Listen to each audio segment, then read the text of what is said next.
Hello friends, आज हम question solve करने वाले हैं। जैसा कि आपको स्क्रीन पर दिखाई दे रहा है, क्वेश्चन है एक वायर ए है, एक वायर ए है और दूसरा वायर बी है। ठीक है, वायर ए का जो रेजिस्टेंस है, ये वायर ए का रेजिस्टेंस है 81 है ओम। ठीक है, और वायर बी का रेजिस्टेंस है, हमें फाइंड आउट करना है। क्वेश्चन जो बोला गया है कि जो ये वायर ए और बी दोनों सेम मटेरियल से बने, सेम मटेरियल से बने हैं, यानी कि इसकी जो रेजिस्टिविटी होगी, इसकी भी जो रेजिस्टिविटी होगी सेम होगी।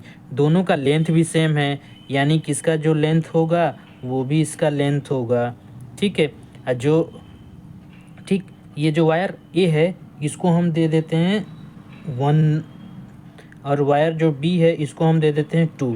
तो वायर 1 का रेजिस्टेंस इतना है 81 है, वायर 2 का फाइंड आउट करना है। इसका रेजिस्टिविटी 1 है, रेजिस्टिविटी रो 1 है, इसका रो 2 है, इसका L1 है और इसका L2 है। ठीक है, जब अकॉर्डिंग टू क्वेश्चन इसमें बोला गया है कि इन दोनों सेम मटेरियल से बना है, जब सेम मटेरियल से बना है तो उस केस में हमारा जो है इनकी रेजिस्टिविटी सेम होगी, इनकी रेजिस्टिविटी सेम होगी क्योंकि ये सेम है, जैसे रो 1 इक्वल टू रो 2। ठीक है, रेजिस्टिविटी सेम होगी। हमारा कॉन्सेप्ट बोलता है कि ये जो रेजिस्टिविटी है जो हमारा मटेरियल पर डिपेंड करती है, यानी कि कोई सिल्वर से वायर बना हुआ है, उसकी लेंथ कुछ भी हो, और दूसरा मटेरियल वो भी सिल्वर से बना है, उसकी भी लेंथ कुछ भी हो, मोटाई कितनी हो, तो इन दोनों की रेजिस्टिविटी सेम होगी क्योंकि ये मटेरियल पे डिपेंड करती है, उसके फिजिकल पर नहीं डिपेंड करती। जैसे कितना लेंथ है, कितनी मोटाई है, इस पर डिपेंड नहीं करता है।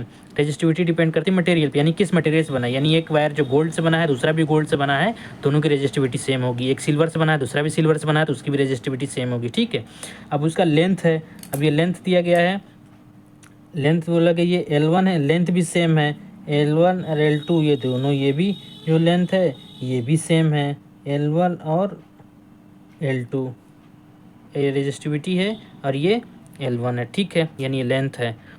अब बात करते हैं, अब बोला गया डायमीटर। डायमीटर बी का जो है डायमीटर ए के डायमीटर से 3 टाइम्स है, मतलब कि जो डायमीटर बी का है वो डायमीटर ए के डायमीटर से 3 टाइम्स है। ठीक है, क्वेश्चन में बोला गया है कि जो डायमीटर वायर बी का जो डायमीटर ए के जो वायर ए के डायमीटर से 3 टाइम्स है। तो ठीक है, ये इक्वेशन होगा, तो इसको हम ऐसे भी लिख सकते हैं, सफिक्स हम ये 2 1 यूज़ किए हैं, तो ये डायमीटर 2 3 डायमीटर 1 और डायमीटर इक्वल टू 2 रेडियस होता है। ठीक है, तो यहाँ पे तो हो जाएगा 2R2 इक्वल टू 3 2R1। ठीक है, इस केस में हमारा R1 ये R1 ये 2R2 इक्वल टू 6R1, तो ये R1 बनेगा R2 अपॉन 2R2 अपॉन 6, यानी कि ये बन जाएगा R2 अपॉन 3। तो ये हमारा R1 हो जाएगा R2 अपॉन 3। ठीक है, ये रिलेशन आ गया जो वायर ए है वायर बी के डायमीटर के यानी रेडियस के फॉर्म में ये रिलेशन आ गया। और हम एक कॉन्सेप्ट जानते हैं कि जो रेजिस्टेंस होता है आर होता है रेजिस्टिविटी लेंथ अपॉन एरिया। ये एरिया होता है, क्रॉस सेक्शन एरिया होता है। क्रॉस सेक्शन एरिया मतलब कि जो ये वायर है, ये हमारा वायर है, ये वायर है, ये वाला एरिया। ठीक है, ये वाला क्रॉस सेक्शन एरिया ये। ठीक है, ये एरिया ए होता है। ठीक है, और ये लेंथ होता है, ठीक है। ये जिस मटेरियल से बना होता है उस मटेरियल की प्रॉपर्टी यानी कि रेजिस्टिविटी है जो, यानी कि वो फिक्स होती है। जो गोल्ड से बना होगा तो गोल्ड की रेजिस्टिविटी कुछ होगी, यानी जहाँ जहाँ वायर में गोल्ड यूज़ हुआ होगा वहाँ की रेजिस्टिविटी सब जगह सेम होगी। ये रेजिस्टेंस ये आर रेडियस है। ठीक है, अब इन दोनों के बीच में देखते हैं। अभी क्वेश्चन R1 यानी कि ए का दिया गया है, रेजिस्टेंस दिया गया है। ठीक है, तो उस केस में हम करते हैं R1 equal to row 1 L1 और A1। ठीक है, तो R1 81 equal to row 1 L1, और ये बोला है कि पाई इक्वल टू, इसका एरिया निकलता है पाई इंटू R1 का स्क्वायर, यानी कि ए है तो ए के लिए 1 यूज़ कर लिए। ठीक है, R1 का स्क्वायर। ठीक है, अब वैल्यू पुट करते हैं। 81 इक्वल टू रो दोनों के लिए सेम है, तो चाहे 1 पुट करो 2 पुट करो, दोनों सेम है, तो यहाँ हम पुट कर देते हैं रो 2। लेंथ भी दोनों के लिए सेम है, तो यहाँ पे L2। ठीक, अब पाई कांस्टेंट है इसके लिए। ठीक है, और R1 का और R1 और R2 के बीच में ये रिलेशन था, R1 की जगह ये पुट कर देते हैं, तो R2/3 का होल स्क्वायर। ठीक है, तो यहाँ पे बन जाएगा 81 equal to row 2 L2 pi R2 का स्क्वायर। ठीक, अपॉन में 9 आ जाएगा। ठीक है, 9 आ जाएगा। ठीक, 9 आ जाएगा।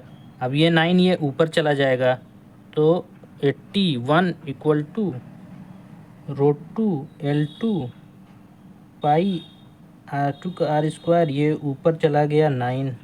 ठीक है, ये ऊपर चला गया 9। ठीक, अब देखते हैं कि ये देखते हैं, अब देखते हैं, अब इसको लिख सकते हैं।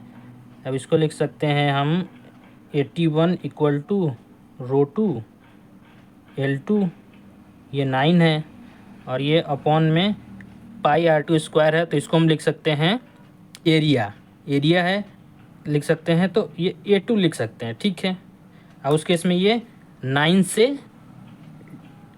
कैंसिल आउट होगा, 9 9 जा 81, ये ठीक है, 9 बचा।